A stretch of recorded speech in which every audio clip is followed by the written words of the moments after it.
દ્વારકાધીશ બહેનો આમ જો તમારી માટે પાનેતરમાં ખજાનો આવી ગયો છે. આમ જો પાનેતરમાં કેટલું ડિઝાઇન મસ્ત મસ્ત આવી ગઈ છે. તો જલ્દીથી જલ્દી ન્યૂ વસંત રસાડી શોપની વિઝિટ ન રહી તો વિઝિટ કરી લેજો. અથવા તો તમારે ઓનલાઈન ખરીદી ઘરે બેઠા એક પીસ મગાવવું છે તો ખાલી વોટ્સઅપમાં સ્ક્રીનશોટ પડીને મેસેજ કરી દો.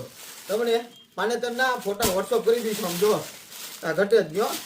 અત્યારના ટ્રેન્ડિંગ ચાલતા નવા પાનેતર જો જુઓ ને પેલો બીજાનો બધી મસ્ત છે. પાનેતરમાં આવી જશે તો જલ્દીથી જલ્દી ન્યૂ વસંત રસાડી શોપની વિઝિટ કરી તો કરી લેજો. અથવા તો મને ઓનલાઈન ખરીદી કરવી તો કરી શકો છો. આમ જો તમને ખાલી એક પીસ ઓપન કરીને બતાવું. આ ઘટે જ નહીં.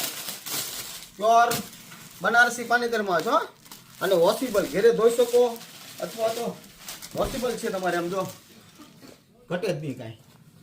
એકદમ મસ્ત મસ્ત ડિઝાઇન આવશે. બ્લાઉઝ પીસની વાત કરીએ તો બ્લાઉઝ મસ્ત રહેવાનું. આમ જો એકલા સિંગલ વ્હાઇટમાં જોવો ને તો વ્હાઇટમાં મળી રહે અથવા તો તમારે ડબલ કલરમાં જોવો તો ડબલ કલરમાં મળી જાય. ગ્રીન બોર્ડરમાં જુઓ તો ગ્રીન બોર્ડરમાં પણ મળી રહેવાના છે. તો જલ્દી ન્યૂ વસંત રસાડી શોરૂમ વિઝિટ ન કરી તો વિઝિટ કરવાનું ભૂલતા નહીં મારી બહેનો. Thank you.